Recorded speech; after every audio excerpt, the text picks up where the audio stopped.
Hey y'all, welcome to the T-Work podcast, hosted by Banko and me, Adam Moreau. From entrepreneurs and athletes to the rat racers of corporate America and those who refuse to be put in a box, we want to share their stories and understand how they ended up where they are. Success and development come in many shapes and sizes. We want to hear about it all. So grab a drink and pull up a seat. Let's spill some tea and get to it. And welcome back to the T-Work podcast. I'm Adam Moreau with Grant Banko, and today we have Gaige Howard with us. Gaige Howard is a professional baseball player that's played in just about every rank you can imagine so far. Gaige was a Division III walk-on at Kenyon College in middle of nowhere, Ohio, after graduating from high school way out in San Diego. So he took the jump across the country to bear the terrible Midwest weather. Then that's where we eventually met, playing summer ball after Gaige's freshman year at a D3. We met in California. Gaige elected to bet on himself, go to Cabrillo Community College in that kind of San Francisco, Oakland Bay area.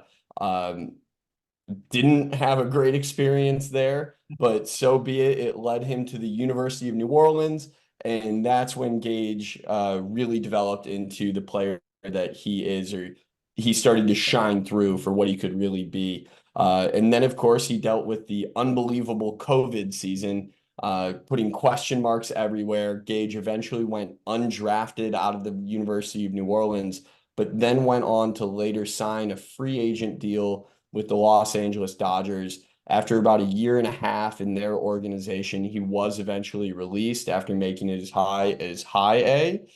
But this past season, he competed with the Schaumburg Boomers of the Frontier League and was an all-star, setting records offensively, leading the team in multiple categories, most notably his unbelievable doubles total. Gaige is a left-handed hitter, hitting outfielder from Carlsbad, California, and we're ecstatic to have him on today.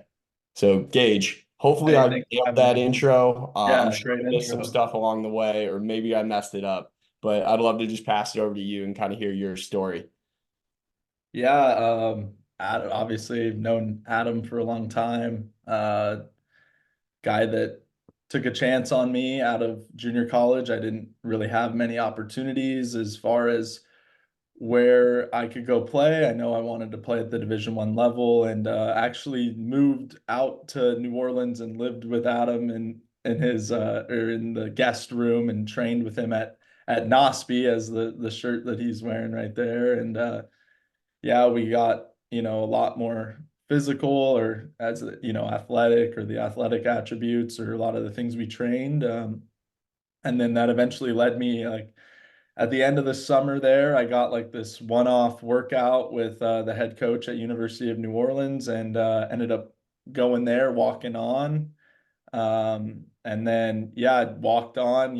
That's something that is scary, I know, to a lot of people, and especially me going in. There was no guarantees. I think we had 50 guys, and we're cutting down to about 35 or whatever the roster is. They bring in more. And yeah, I made it through the fall. And was feeling good about my play, and started the year on the bench at New Orleans. It's my junior year, and then somebody twisted an ankle, got an opportunity against Rutgers. I remember that was my first college game. 2 for 3, two doubles, two walks, and next thing I know, I start 127 straight at University of New Orleans, get a scholarship. Went through a lot of the ups and downs there, but it's something I'm super grateful for, and one of the best experiences of my life. Met a lot of lifelong friends there. It was great to have Adam while he was down in the New Orleans area to train with, and just have a guy that is, as your story. You've been to some different schools, dealt with the ups and downs of baseball, and just trying to put yourself in a position to be as successful as you can every day. And there's a lot of times, a lot of uncertainty, throughout the process, and just how do you deal with that, and get yourself in the best, mental state to perform, and get yourself, ready to be fully present every day. and just that's all you can focus on. That's all you can control. And it's something that is, it's an ongoing process. You're always getting better at it.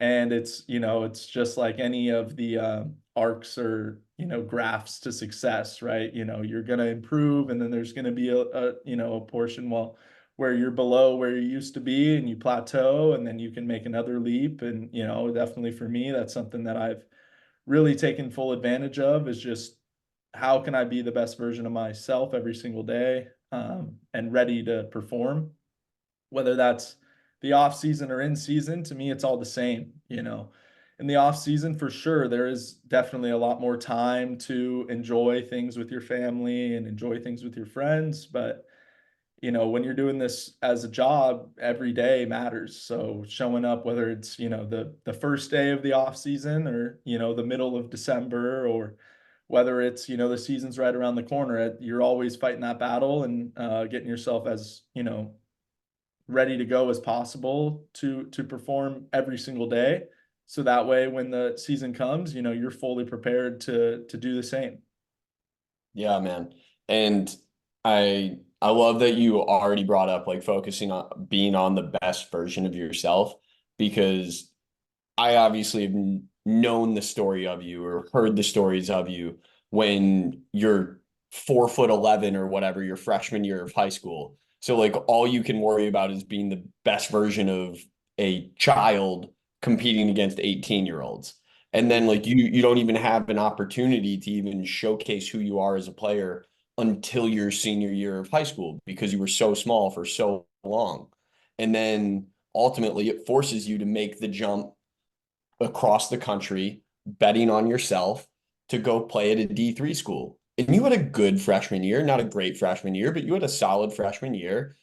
And then I'm sure like that summer when you got exposed to better competition coming out of the D3 ball in the Midwest, like it was another opportunity. You were at that crossroads. I remember talking to you about that a lot. And like obviously you've made a theme in your life of like taking risks, betting on yourself, and always knowing that if you can prepare, you can have a say in what's going to happen.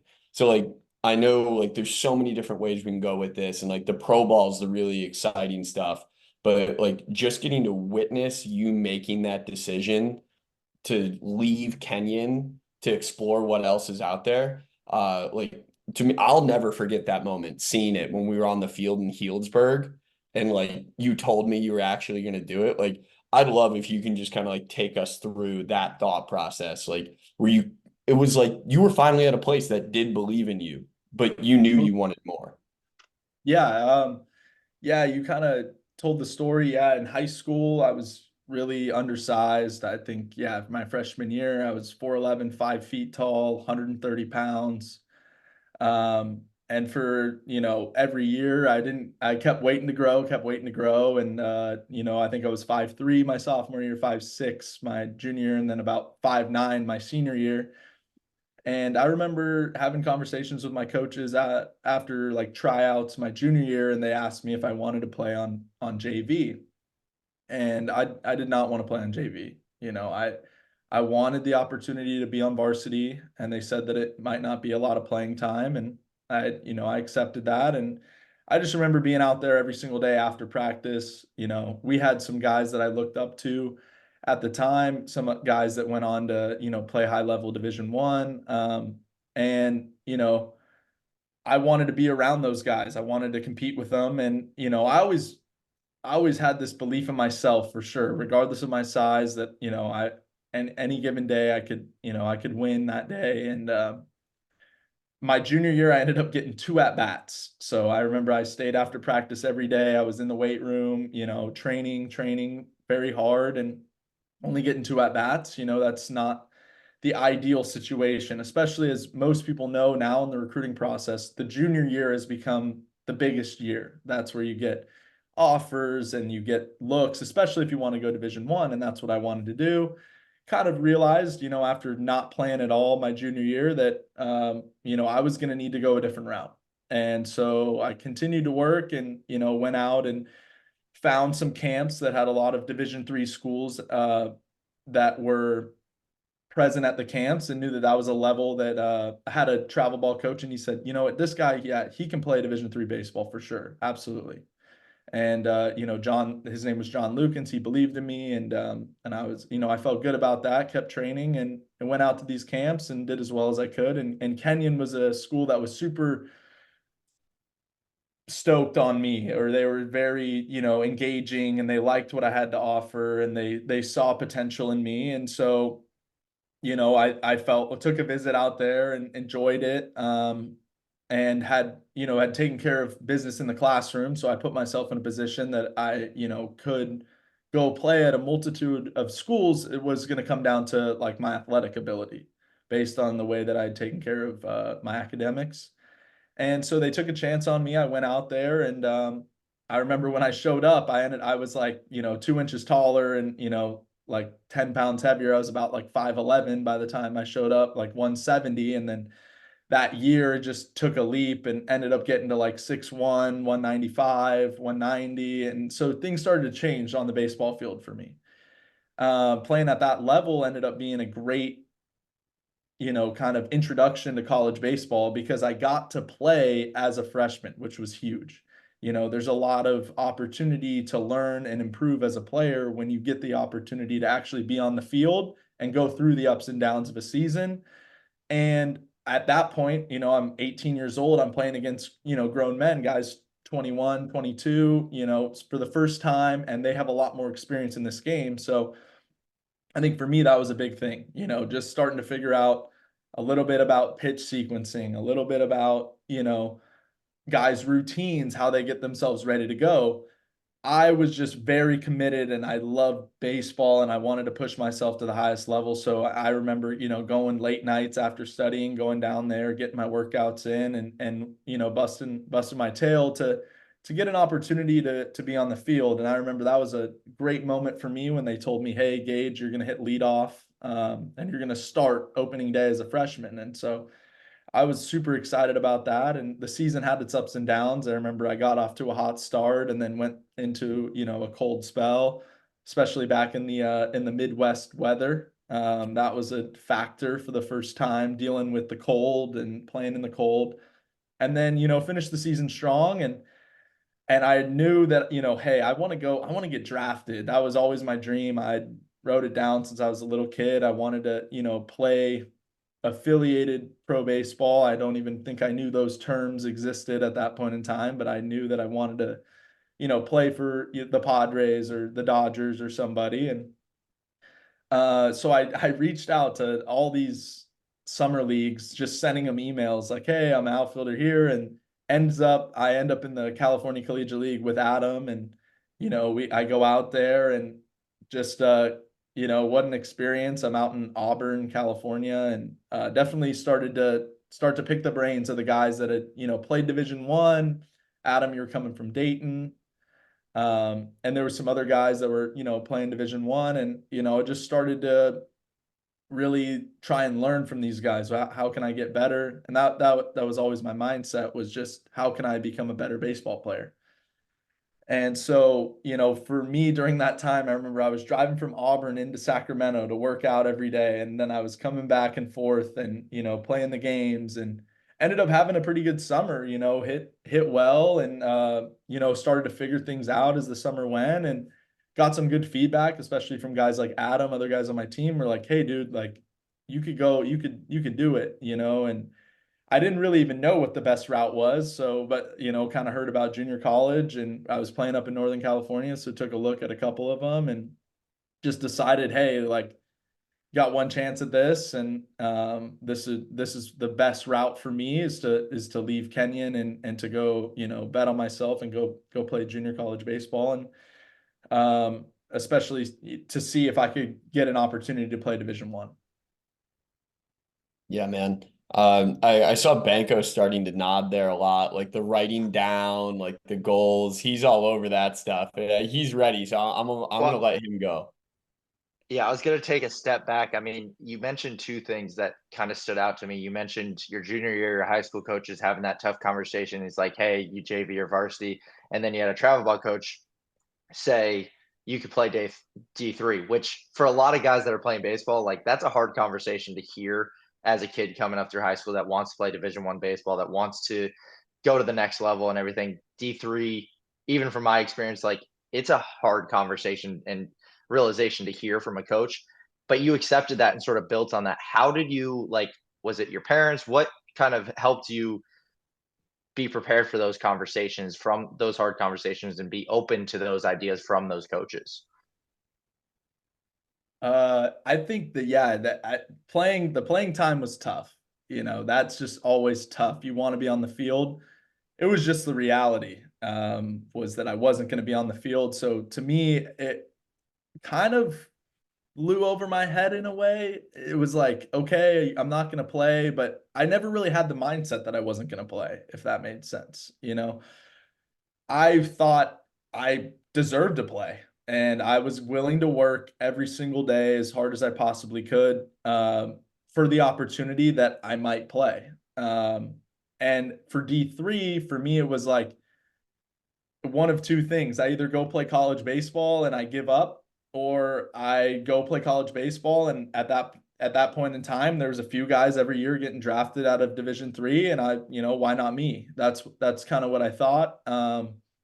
And it gave me an opportunity to keep playing a game that I was really passionate about, and that I believed in myself a lot, and knew that, just, I think, from my parents, what my parents instilled in me a lot was just, if you're willing to work for it and you're willing to go all in on something, see it through, and don't give up. And that gives you the best chance to be successful. And so I think that both of those things, definitely them believing in me, that I was willing to put in all the work I needed to, and that kind of conditioned me to have those conversations. And also at the same time, in the back of my mind was like, if I get my foot in the door, man, I'm gonna bust it wide open. So I think that it was both of those, things were going on at the same time. No, that makes a lot of sense. It's a good perspective to have for a lot of, I think, younger athletes coming up, and realizing that you don't have to be at the big D1s. You don't have to be at the big programs to make it to the level. It's the work you put in behind it. You could end up at a big D1 and SEC school and not put the work in and not get there. And I just relate to your story because I was 5'4", 100 pounds my freshman year of high school. I grew a little bit earlier, but I never got the weight that you got. I ended 6'2", 170 in high school. Never got above that though, really. So Adam knows I struggled with the weight gain part of it. So I'm a little jealous you got above that on that side. Dude, like even in my time knowing Gage, it was nuts. Like when I met him, he was whatever, yeah, 6 feet 190, and then he comes back from JUCO to stay with me to train at Nosby, and Gage is 6'2", 210.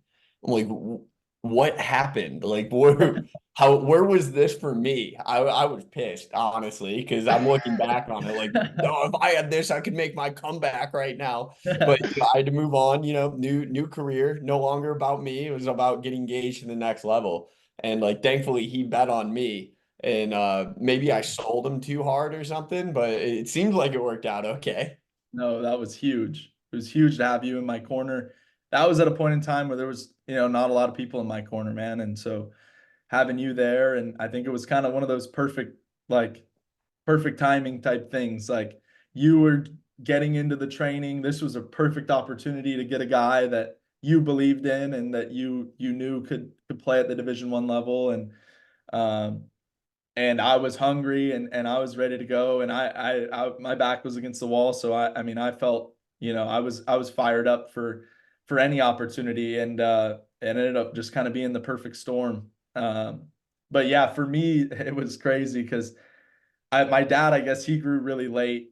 And I remember growing up that, everyone used to tell me my uncle was, 5'10". And then once I was 5'8", I realized, he's not 5'10", he's 5'8". So then I started to get a little worried about how tall I was going to be. And then eventually, eventually I just kept growing, and I just kept growing, and it was, I'm very lucky, blessed, and kind of best of both worlds. My dad's tall, and he's a skinnier guy, and then my mom's side of the family very like well built, and ended up just getting both halves of it. And I'm very lucky for that.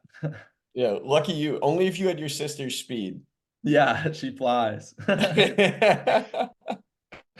But dude, so we obviously go through your we go through that like point of JUCO. Like you made it in a sense, right? You were always chasing D1 and you finally had the opportunity for a fall, but like nothing more than that.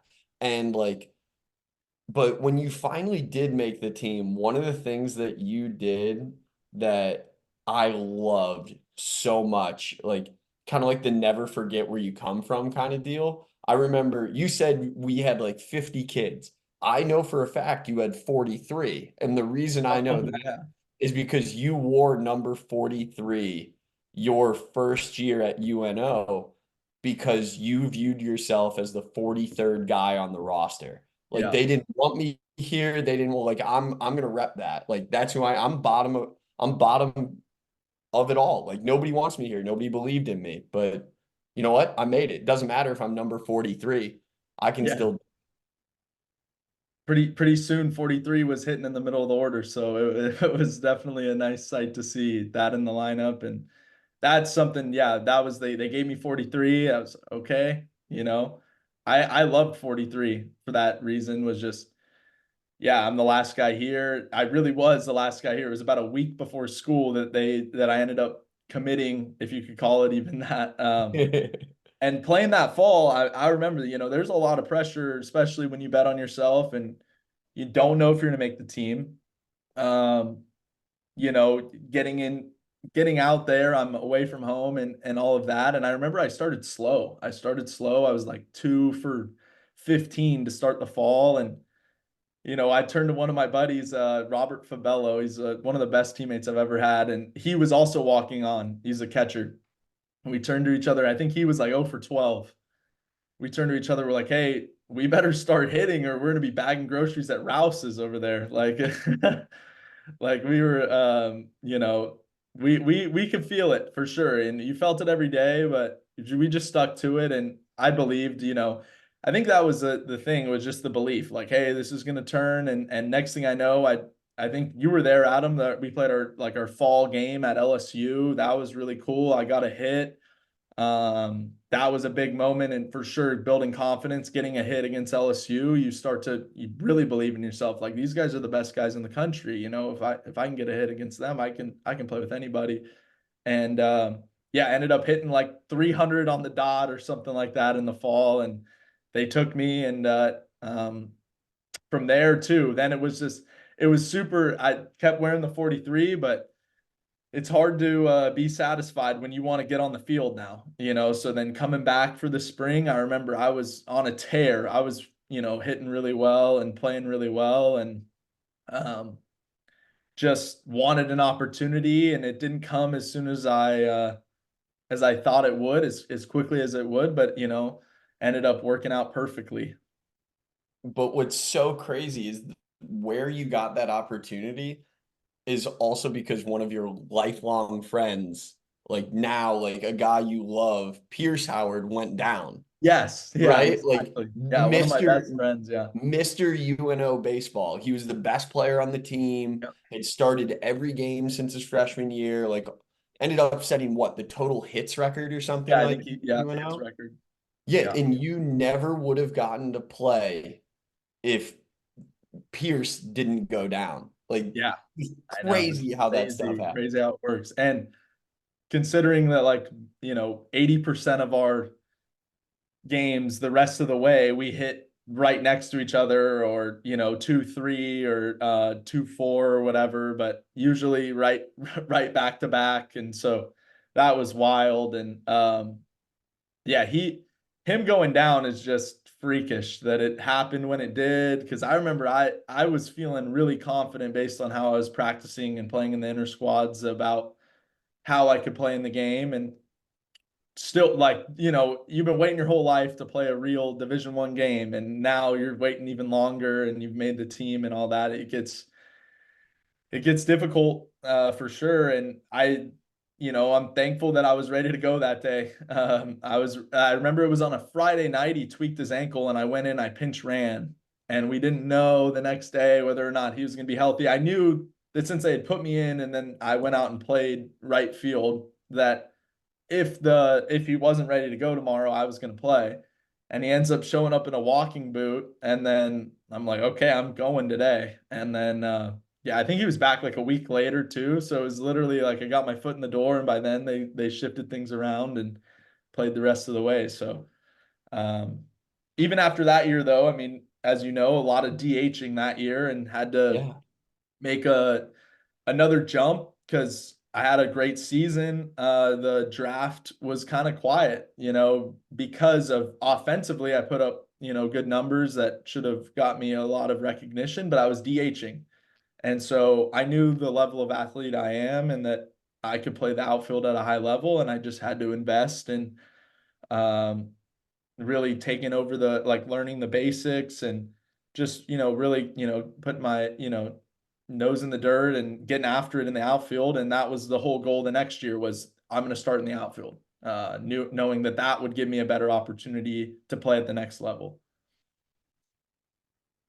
I thought your story was gonna go the Lou Gehrig scenario route, if you're familiar with that. So Lou Gehrig got his initial opportunity with the Yankees. The guy ahead of him said, "I have a headache and I'm gonna sit out this game," and that was how Lou Gehrig broke out, and he never sat again. And it was basically like the most expensive Advil that was ever taken by a player. Yeah, Wally So I Pitt. thought eh, there you go. I forgot the name, and that makes sense why I did.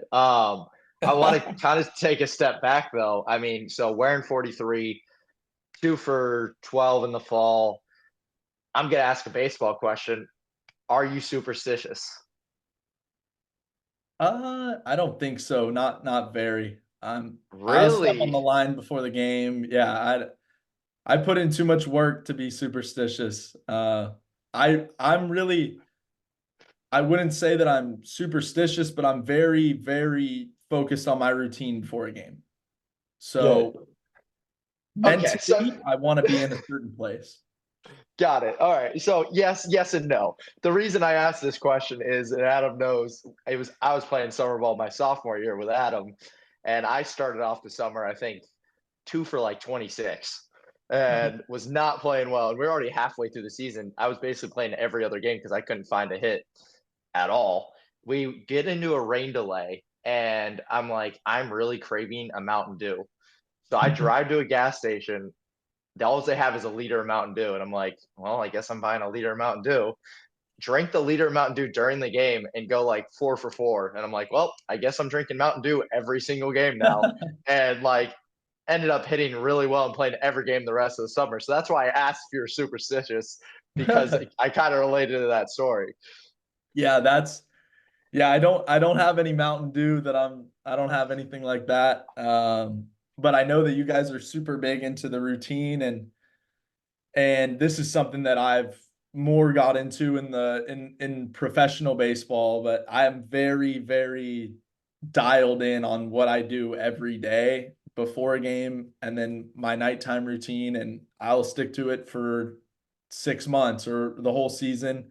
I mean, if it's spring training too, so well, that's 7.5 months sometimes, depending when you get out there. So for me, the day starts with I just get up and I get my journal and I write a bunch of positive things and in a in the present tense. So things that I want to achieve, whether it's baseball wise or personally, I say that I have those in the present tense, or I am this, or I am X.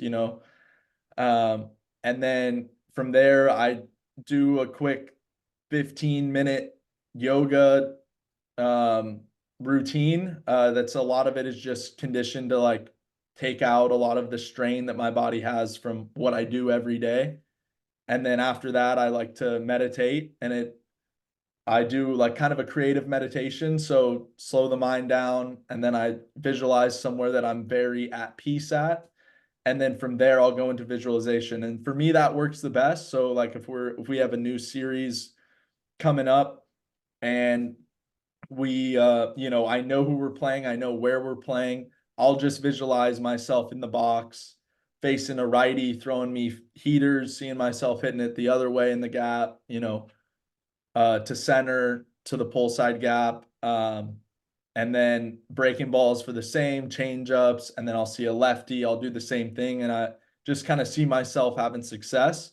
And then that way, when I step in the box that night, I know that I've done this before, or my brain has that stimulus that, I've had this success before. And that's something that really the visualization, the meditation, that part of it is really something I took over this past year, but that's been building over the last few years since I've been in professional baseball, just how I get my routine right and how I get my mindset and my mentality right every day to perform at the highest level.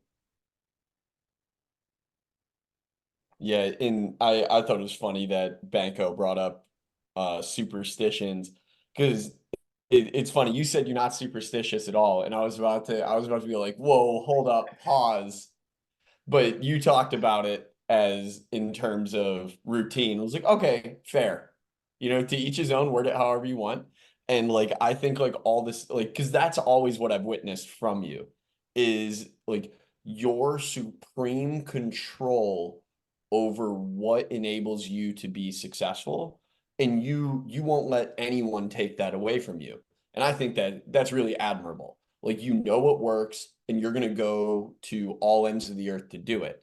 Like when you would come in to hit and you're saying like this is exactly what I need. It's going to be 5 to 7 reps and then we're going to move on. And we're not going to go more than 6 rounds. We're going to take at least 4. It's going to be a max of 6. Like it's like knowing all that, like it gives you so much again, just using the word control. Like to me, I can assess that as like you're checking a box. If you check the box, you're moving yourself one step closer to the success that you envision. And like I think that like that comes with a very mature athlete. Like, yeah, there's the other side that like the Manny Ramirez's of the world that say like, nah, like whatever, man, like just it's all good. Like I'm just gonna show up, I'm gonna dominate. But like Right. those dudes have their routines too. You just being such a cerebral guy have taken control of it and put it in a system that is now like the Gaige Howard system. Absolutely. Yeah, I agree. So in that regard, yeah, if that's superstitious, I don't worry about stepping on the line or anything like that. But I have it down to a T. Even my teammates this past year, they would joke with me about it is I have it down to a T with my prep work, like what I'm doing before the game. I'm doing the same thing every game the whole year. Um, and that's something that I felt really good about with this past season was that it was just about that, controlling all of that and then taking the same swing every day too. Like a lot of it before was chasing this or chasing that a little bit. And it's just as you mature and can find a better system for doing things, you just trust the process in a way. And you're going to be hot, you're going to be cold, still do the same thing every day. Um, So you Well, said you oh, I who can is I it? go? Who wants Can I it? go? You I mean, I go. was gonna build on that. I mean, you said you basically built this up for like the last year. You really honed in on that. When did it actually start where you're like, hey, I really need to focus on a routine pre-game, morning? When did that actually like trigger in your head? Like, I need to actually start thinking about this. Was it just a year ago, or did it start at high school, college? Where did that kind of start? I think that maybe I had it in high school a little bit. I know in college for sure when Adam and I were working together, we had routines started to get together. I think it was kind of separate. Like this past year and a half, I would say it's gone the mental routine. It's been a lot about like mentality, and that is something that was probably present in the other routines, but now it's very like tangible and focused on every single day. In college, a lot of it was physical, but we had our routine. I would go into NOSPI the night before a series.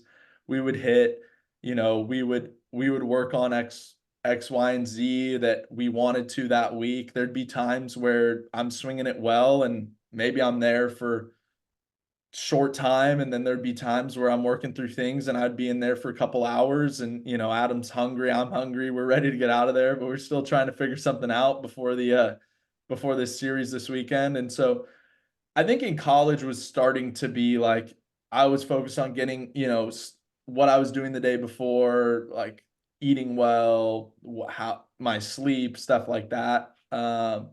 Definitely, it's just another monster when it's 6 days a week for 6 months. I think that's what I kind of realized after. I mean, there's a routine with everything, whether it's your throwing, whether, it's your hitting, you're getting your body right, your weightlifting program, everything in my realm is kind of routine based, and I know what I'm going to do, weeks ahead, I guess, if that makes sense. But for sure, the mental side is something that when the margins get smaller, that's something that I've really focused on and dialed in as much as I could. And where did that sort of spring up, the mental side? Where did that kind of thought process come from to start focusing more on that routine? Well, it first started with I would just I started journaling and doing yoga, and I just wanted to have my mind in a good place to perform. It was just honestly, hearing guys talk, hearing about. I think that's something that in a way, something I took from LeBron in a way is he talks about it a lot, or Tom Brady. Like these guys are just they're not only are they physically ready to perform every day, but their mental capacity to perform is equally as impressive to me, especially when you do it for 20 years and there's ups, there's downs. And so I just kind of taking from that, reading on it, just reading. I remember I read some books like Atomic Habits and Chop Wood, Carry Water. That's probably my favorite book of all time.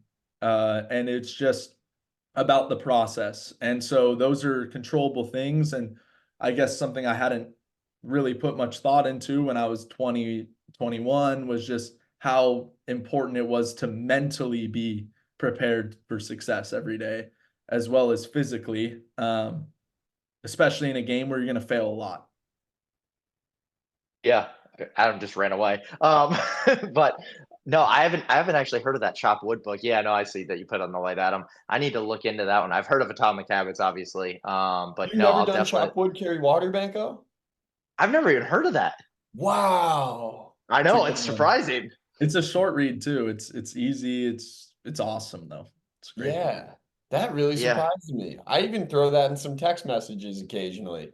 I know I've sent that to Gaige, and I actually didn't even Interesting. know how much he liked it, but I've thrown the occasional chop wood, carry water. I guess we've never talked about it. That's crazy.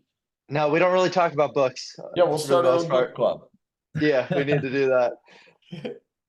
Um, no, that's good perspective to have, and I guess surrounding yourself and getting to the next level. I think that's a piece that a lot of people don't understand is like the influence that people have around you and who you're surrounding yourself with. So, I mean, obviously you were at the D3 school, then you went JUCO, then you went D1. You were leveling up your relationships and the people you're around, and obviously that made you better as a player and as a person as well. And then you get to the affiliates and get drafted and all that. Do you think that those people, I mean, you mentioned Adam helping you a lot, but do you just think not even people that are actually influencing you directly, like Adam was helping you out in training and stuff, but just being around those players or at that level and seeing what they're doing has benefited you? Absolutely. Yeah, I think you can learn a lot um, from high level players. I think that as well, like just the people that you surround yourself with, it matters so much. Like you want to be surrounded by people with good energy, bringing good energy to you. A lot of people, you want to surround yourself with people that you look up to, that you want attributes that they have. Um, and I think that that's honestly what drew Adam and I's relationship at the beginning. I was very much a young kid in college, and he had a lot of systems. He was equally as routine based, I would say, in his getting ready for the game and life. And so I was drawn to that, and I remember I would just ask him questions like, okay, why are you doing this? Not interrogating him or questioning, just more like, how can I, like, what is he, why is he doing this? Like, what is, what does this help? And I think that that's like just curiosity, I guess, is where I was coming from, and wanting to understand, okay, like, this is how an adult prepares himself to play at a high level. And I think that that was a good intro, and that there's been a ton of people, and especially the people that help are around me and support me now. It's the same thing. I want to be around people that have good perspective and are going, in the right direction, and that I can learn from, and they inspire me. I think that's huge. You want to be around, you want to inspire others, and you also want to be around others that inspire you. Well, Adam does. I know, Adam, you want to go a different route. Let me ask one more question, then I'll let you go that different route. before that, let me just say thank Yeah. you to Gaige for the kind words about me. Yeah. You're just pumping up Adam all day today, so you're just making him feel real good. I gotta avoid Thanks, him for a man. couple days now. You've mentioned it at all different levels, and like taking initiative, asking questions, adding questions to Adams, other players, but then also reaching out to summer ball teams. Like, they weren't reaching out to you, you were taking initiative. Where did you, like, that's not natural. People don't just do that. People don't feel like they can do that. They feel uncomfortable having those conversations, asking questions. They feel like they're a burden. Where did you kind of learn that and like have the confidence to sort of take that initiative? Yeah, that is honestly, that's a great question. I think that I just had that in a way. Like, my parents, I think they definitely, talking with them, were like, all right, well, then why don't you just send an email to these people? And I remember I did that for so many schools in college. So I was used to it, and I was like very used to not hearing back or anything. And there was one team responded to me, and it was the Auburn Wildcats in the CCL. That was the only team that got back to me, other than like maybe a automatic reply, but like an actual reply and opportunity. So I was very lucky that that happened. Yeah, it's tough. Like, I don't really know. I think I've always had a lot of confidence, and I wasn't afraid to get rejected, especially in Division 3. I know that it was known amongst people that I was friends with there that I wanted to play affiliated baseball. I wanted to play in the MLB. I think that a lot of people thought that's ridiculous. I remember when I was 5'3", I believed that I would do the same. And, I just didn't care if you were believing in me or not. I was gonna give it all I had, and I could live with that. I think that, that's intimidating to some people to have that much belief in yourself and confidence.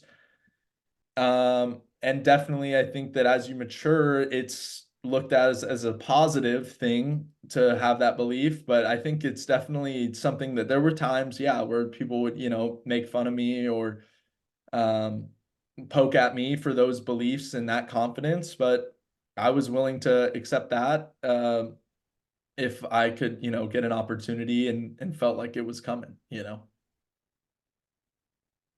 You certainly never lack confidence, and I mean that as the best way possible. Like, yeah, we've had our fair share of like messing with each other on that, but like that's another one of your enviable qualities is you have never doubted that you are going to be a Major League Baseball player.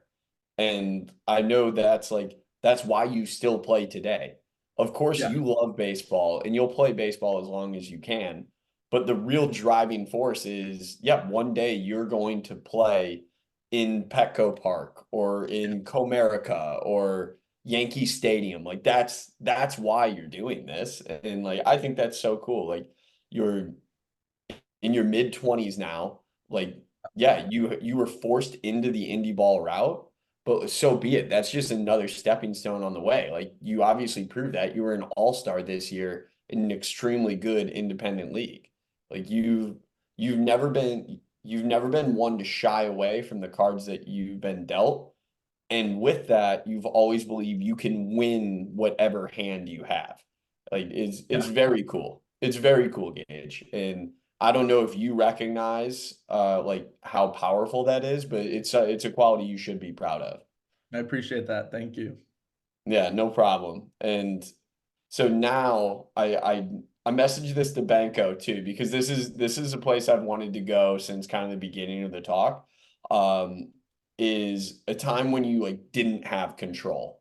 And to me, that was um or one of the major times is like when you got appendicitis, like you finally worked your way into the lineup with the Dodgers. Like you're doing great in the complex, like you go to Rancho, you're starting to like you've got these awesome opportunities Yeah. and like you're finally in the lineup and then like of all things appendicitis and then that sidelines you like no control over any of it and then it's just a crazy uphill battle to get back. Like how'd you deal with like something like when you're such a control oriented athlete, like all of a sudden when the control is taken away, like how'd you cope? Yeah, that's a difficult one. Yeah, that was crazy. Finally worked my way. I'm playing 5 times a week in Rancho. Um, which that was awesome, to finally work myself into that role, made it out of the complex. I've been playing pretty good baseball for about a year at that point in the Dodgers system. Um, and boom, appendicitis. Um, yeah, I mean, at first I had this pain in my stomach and I just kept playing and feeling bad. And I still had my opportunity. And then eventually I just had like a fever. I had to go to the hospital and I had a perforated appendix. So it was like leaking into my intestines and I played on it for like 10 days. And they took it out and they said, hey, we're gonna have to do emergency surgery. Boom. Baseball, obviously, very much a core oriented sport. I'm out 6 to 8 weeks under like the full rehab of that. And yeah, I mean, it was tough. You see your buddies playing, having success, you're on the sidelines. Yeah, I guess just I controlled what I could control, and that was just recovering and getting myself. I think at that point, it was all about just getting back on the field as soon as possible. And I had an opportunity to go play in Arizona, like right at the end of the year, kind of on a rehab assignment.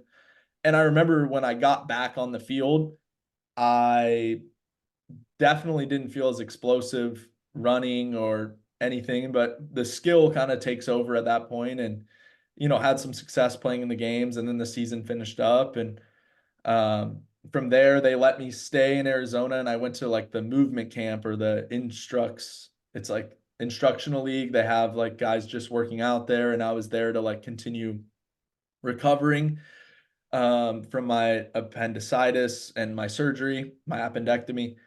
And so I stayed there for 2 weeks. And after 2 weeks, they said, hey, man, we love the way you work and we'd love for you to stay the rest of the camp. It was only 2 more weeks, it was a month long. And so I ended up, coming to work every day, just working my butt off and finished the camp. And they actually named me the movement camp position player of the year, which is more of like a process oriented award in the Dodgers system that year. And it was something I was really proud of, was just that the way that I went about my business, taking care of what I could control, and then, making it a positive, is that, that I got some recognition for just how good my process was and for my attitude as well. I just try to stay positive. I'm living the dream, right? I'm making money, I'm playing baseball, I'm playing for the best organization. And so I just tried to stay focused on that kind of thing and just take it a day at a time. There was definitely days where I really wanted to do more than that what they would let me, and that was tough. But I'm very thankful for the guys like T-Mill. He was the guy that was overseeing everything I was doing, and the other JT, the other guys on the Dodgers, rehab and strength and conditioning staff, that and their help of getting me healthy again. But even after you have a surgery, that's the crazy part, is that you're not healthy yet. So you really have a lot more work to do. Even once you're cleared, there's so much more work to do to get back to where you were before that. And that's tough as somebody that's been lucky with a lot of good health. Getting back is difficult. You're hungry for it, and it's a slow process because your body's just trying to recover, and it's been invaded by a foreign object and whatnot. So I think that was something I didn't realize how long it would take before I was actually at where I was before the surgery, if that makes sense. Yeah. Yeah, it does. I mean, Banko, I can keep going on all this rehab stuff. I don't know if there's something you want to hop in with. Not yet. I definitely can relate to it from my freshman year, but you can take it for now. All right, cool. So, Gage, then you eventually do like make it back. You're feeling healthy, you go into spring training, and like I know you and I had been talking. It sounds like there are some like really good opportunities on the table, but there's also the nature of the beast. You were an undrafted free agent. You're not a prospect. It doesn't matter what your skill is. Like in the grand scheme of things, you're a little bit older for like the level of pro baseball you were at. And like it's a business. So like eventually like you get caught in a situation where you're not getting to play every day, and eventually comes the time where you're no longer a Dodger. And like can you walk us through that? Like you had the opportunity that you had been chasing for so long. And I'm sorry to like tug on the heartstrings or whatever, but obviously like you achieved like another major step in that dream that you had been chasing for so long. And then they just had to say like, "Hey Gage, thanks for everything you've done." Like, sorry to say, but you're no longer going to be with us. Yeah. Yeah, probably one of the highlights that happened just before that too was I got called up to play in a spring training game with the big league Dodgers. I remember we played the Cubs, and that was probably one of the best experiences to pinch hit in that game. I remember, Dave Roberts, "Hey, Gage, get ready to go. You're hitting here in the ninth." And, Dansby Swanson's playing short for the Cubs. And just a cool experience to be on that field with, that level of play. Um, and yeah, then break camp, which is always, as guys know in the business, that's a big, especially as an undrafted free agent, that's a big thing is to break camp and you're going to affiliate. But I was going back to Rancho. For me, was just okay. They said, "Hey, we don't know how much you're going to play down there, but just make the most of your opportunity, get ready to go. And, if somebody goes down at a higher level, boom, you're gonna get an opportunity." Okay, sweet, sounds good. Went down there. I think I started one game of the opening weekend, one of my worst games as a professional player. Then I think I get one more start, go 1 for 4. We come home from a road trip. Hey, we just got word that they're cutting down the rosters under the new CBA or whatever, and it's official, so we're gonna have to release you. And I was, I guess bummed, but at the same time, it's just on to the next. I was thankful for sure for all the opportunity that the Dodgers gave me, especially letting me start my pro career, and just had the belief that this was for the best and this is like how the story's supposed to go. And that I was something I was very proud of myself. The next I was just up in Rancho Cucamonga, so I moved out all my stuff, got all my, baseball stuff, drove home to San Diego. Next day, I'm in the gym with my trainer, and we're getting rolling for the next opportunity.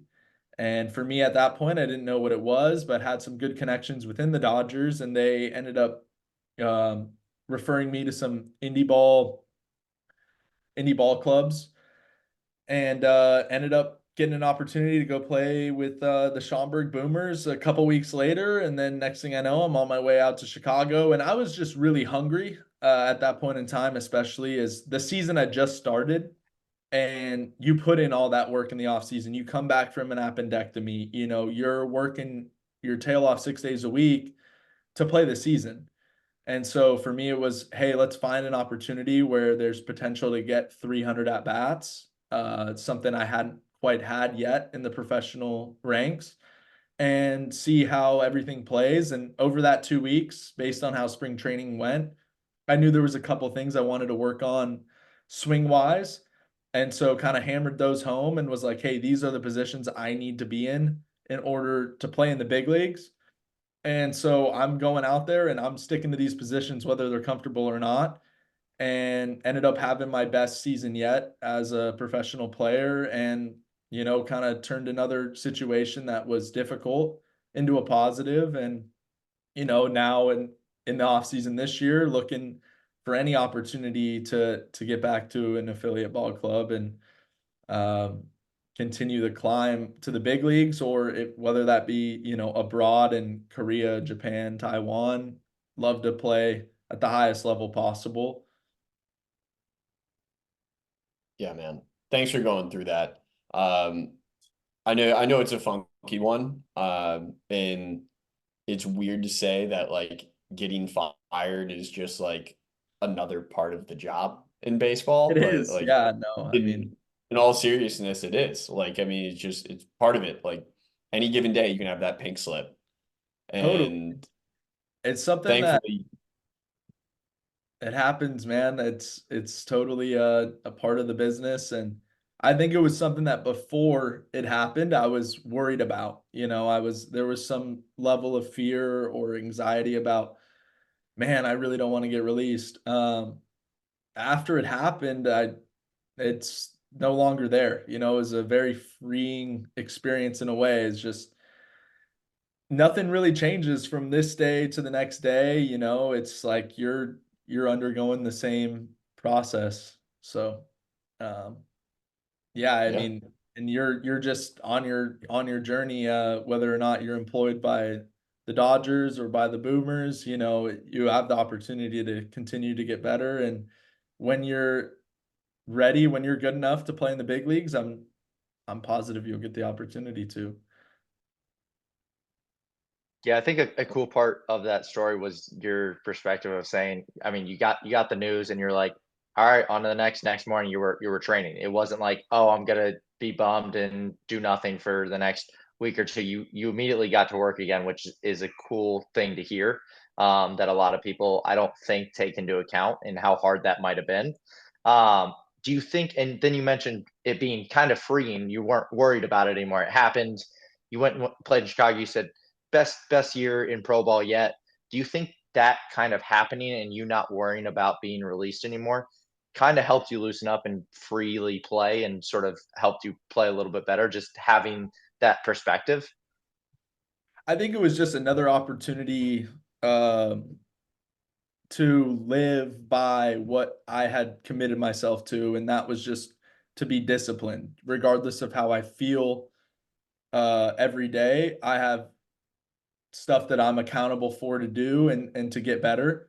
And so I think in that regard, it was the biggest moment yet for me to be disciplined through a difficult process. So it was like, yeah, of course the next day I'm bummed and um I want to um not go work out or whatever, have these feelings. But it was regardless of how I felt, I'm going to wake up, I'm going to do what I need to do in the morning. I'm going to get into the gym early. I'm going to do all the movements I do before, I work out. And then I'm going to work out, I'm going to hit, and then we're going to do it again tomorrow. And that's just the discipline of what I'm trying to achieve and who I want to be, regardless if it's a baseball player or a business person. That's something that I'm committed to doing in any realm that I'm fully invested in. And right now that realm is baseball. And in the future, at some point, everyone has to stop playing. So it's something I'm looking to carry over into, all facets of my life. So are there certain things like besides the meditation or like your daily mobility, um, like what are other things that go beyond the baseball world that you've been able to incorporate into your routine? Like, so you say like, baseball's not there forever. Of course, you're going to do it as long as you possibly can. Are there other routines or like daily vitamin type things that you've implemented that you feel have benefited you or something that you would even recommend to somebody else? Yeah, I would say that I think that a lot of the curiosity for all of these daily vitamins and stuff like that came from my desire to be the best baseball player I could be. And after doing them, I realized that it was making me a lot better person, a better son, a better brother, just a more consistent person. And so for me, I do believe that regardless, like, I believe in like affirmations or training your subconscious to help you or to pull for you in a way, or training your mind to, when something is negative, you know my brain works for me. So I'm gonna, when I have a negative thought, I'm gonna find that winning feeling and visualize myself happy or successful. And I think that a lot of it is just the curiosity. So you play with different things. For me, a big one is like being grateful.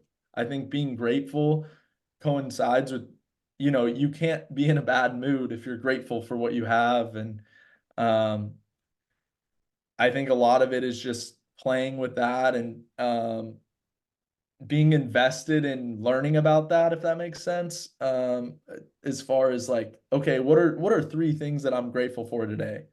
You know, it could be your family, it could be, your friends, or the opportunity you have, or the people around you, or roof over your head. There's a million of them that you could think of.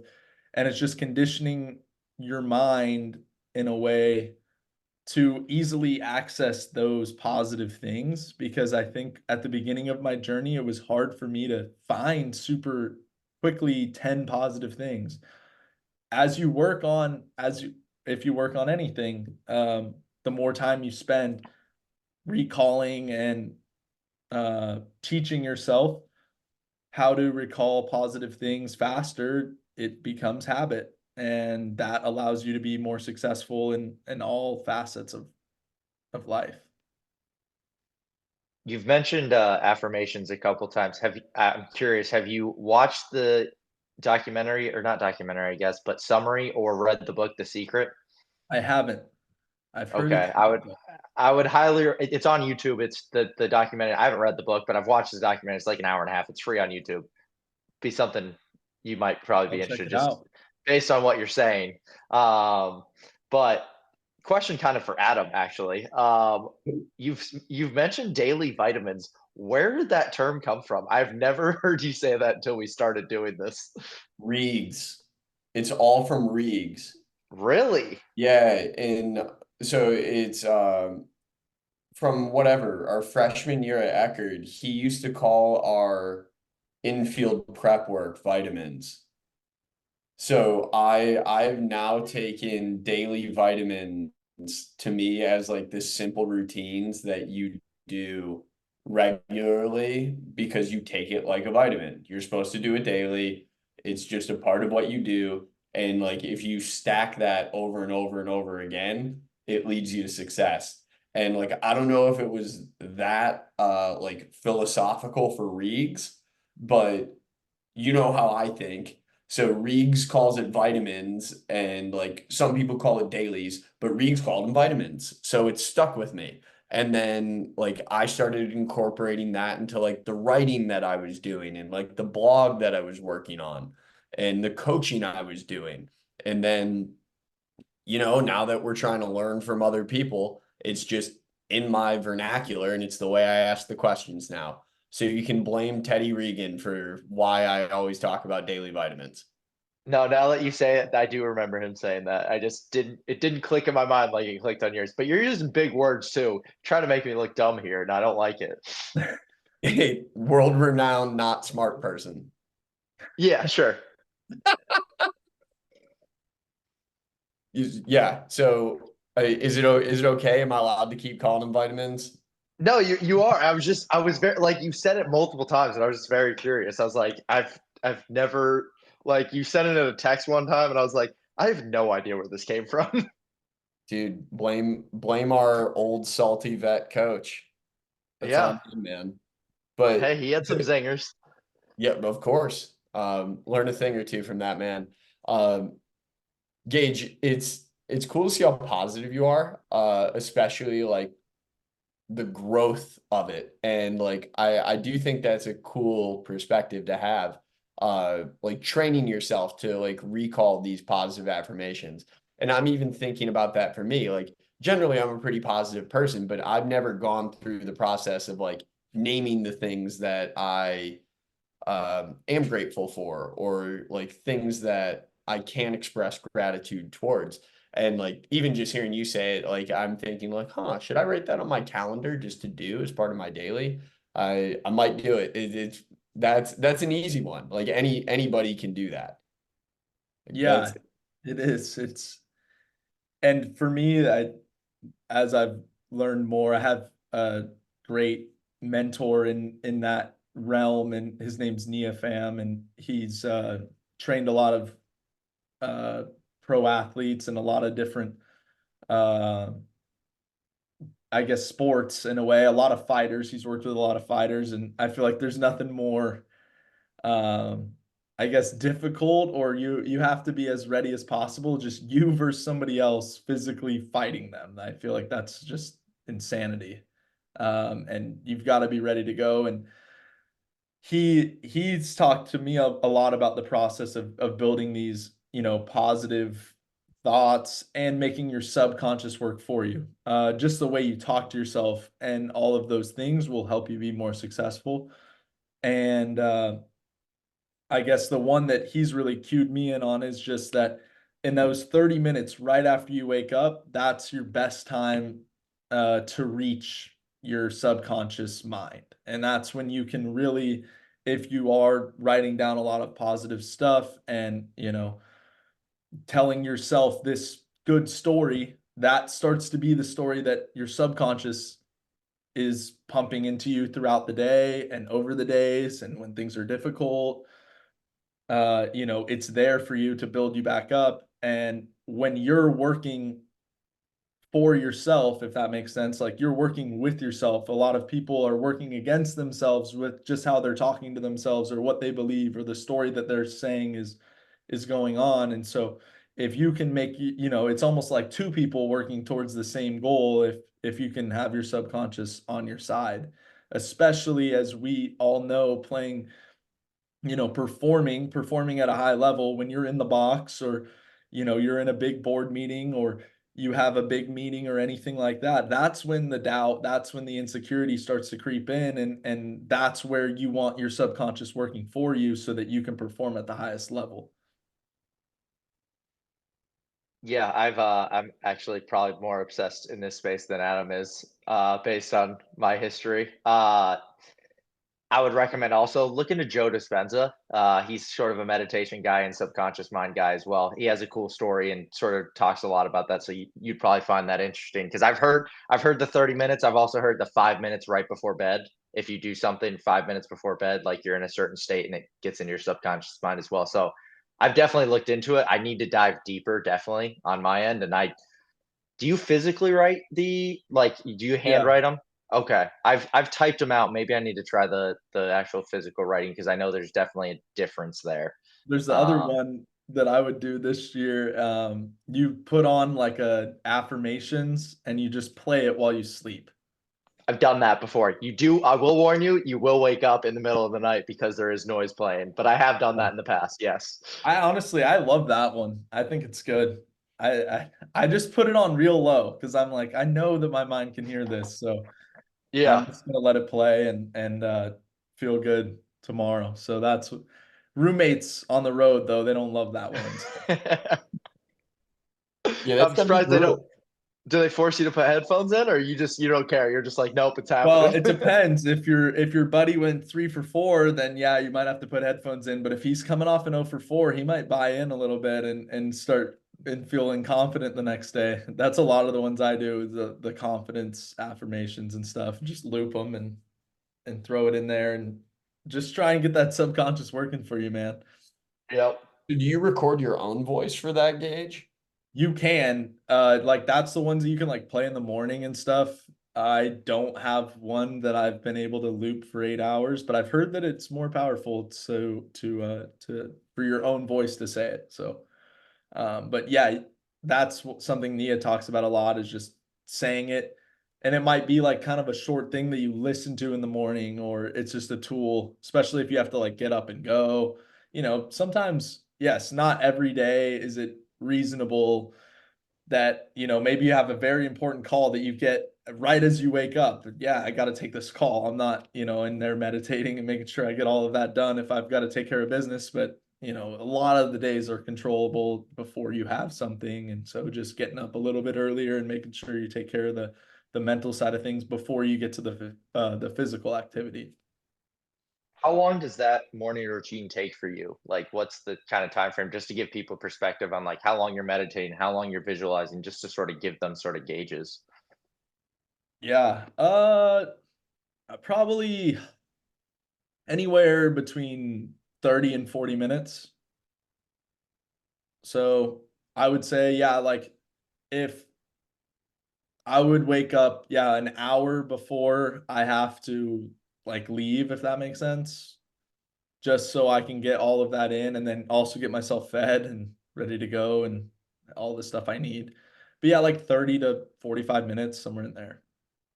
And it's just kind That's of a like lot. you said, daily vitamin, right? Like I like to do it even on days when I'm not training, because I'm going to be a better version of Gaige if I'm going to hang out with my little cousins, or if I'm, around my family. Like it's to the point where it's just something that puts me in the right state of mind for, all activities, if that makes sense. Yeah, that's a lot of personal investment though. Like definitely like 30 to 45 is a good chunk of time. Like, is that where you started? Did you just dive in at that level, or like how'd you scale it? Yeah, well, at first it was just yoga. I was just committed to doing yoga because I knew it would help my body. It was a lot of it started was like, I'm big into yoga. It releases a lot of like the tension in your body, lets you like kind of relax the muscles or get them to be like more repaired, if that makes sense. Um, and then I would say that led to, then I met with Nia, or it was just kind of building, right? It was like, okay, now I'm gonna write some stuff down. At first I was just like journaling, like I don't know what I'm writing down, if that makes sense. And just was like, all right, I heard journaling's good. And then it was like, okay, affirmations, these things can really help you start to change your subconscious, especially in the morning. So then I built the routine out, and it was like, all right, first I'm going to do affirmations, then I'm going to do my yoga. And then, a little bit goes by, and then I get introduced to creative meditation and visualization, and tried a lot of different creative meditations. Spent months doing multiple different kinds, and then kind of found that for me, like peak performance wise, visualization was, I guess, correlating to the most success. There's like other creative meditations, like you could do like a boardroom creative meditation that I had done for a while, where it's like you have four people that you look up to, and you kind of go into this boardroom and you're like, have this sort of problem or idea that you want perspective on. And so like maybe, Tom Brady's in the room, and for me it was like I had Tom Brady, Kobe, LeBron, and T.O. were in the room, and just to like, these people and like what their perspective might be. Also Dave Roberts in the room. So like kind of get those five guys, and like you kind of know what, like how these people think, and it's in your subconscious. And so you get their perspective, and it's like, well, I should have that perspective, you can. And so it was interesting, like especially having that, like those different types of guys in there. It definitely gives you like a good mindset going into the day. For me, in terms of performing, I realized that like when I would visualize what was going to happen, it would happen. Wow. That's unique. I don't even know like what else to say. Like this just isn't a realm I've really been exposed to. And it's so weird like for me to say that. I feel like for like how deep all the deep dives I've been on for the human body, but not so much the human mind. Like Banko, I feel like you've done more on this than I have, haven't you? Yeah, I definitely have a lot more perspective. And honestly, it's kind of funny. I immediately, when you said the boardroom, I thought of two things. The first one, Corey, your wife or fiance, Adam, would love this conversation because has given me exposure to different meditations and Yeah. like, what was it? Corey is the It's meadow. your spirit guide. And there's like a YouTube that you like, it's a 27-minute, it's like literally like meeting your spirit guide, them taking you and like guiding you, can ask them questions, stuff like that. So that's where my mind immediately went. But then I bring this guy up every podcast, but Alex Ramosi, he is a business entrepreneur guy. He basically worth a bunch of money. He's in private equity now, but everyone's like, how do you sort of mentally sort of work through things? And he's like, you usually go to mentors, you talk to different people, but you usually know the answer. Like you were saying, like what they're going to say, but your subconscious mind also knows kind of the answer already. You just have to get it out. And what he does is he has a Google Doc and he literally writes to his 85-year-old self. So he has a perspective from himself currently and writes what he wants to write to his 85-year-old self, and then switches his mind to what the 85-year-old self person would say. And he literally writes it out in a Google Doc, like types it out, has a conversation with his future self to sort of get that out of his head. So that's where my mind went with that as well. But you're right, there's so many different meditations out there, and I've tried a bunch of them too, and it's person to person, and what works for you and what actually helps you is a huge thing to figure out. And I think a lot of people that get into meditation give up too early because they're like, oh, this doesn't work for me, and they just kind of give up because they haven't tried. There's a bunch of variations. I mean, the other one I've heard of is you don't actually have to close your eyes. You can literally go on a walk, don't have headphones in, don't have your phone, keep it in your pocket or leave it at home, and observe nature. Just observe nature and let your mind run. Like that's a type of meditation that people don't understand. That's you, Adam. Yeah, the silent walk. I'm a big Yes. fan of the silent walk. I did that around St. Pete for 2 hours last night. I just I just walked. I just left the apartment and just went. And like some of it's because of the comfort of where I am, but like there's just so much you can observe and like become a part of your surroundings.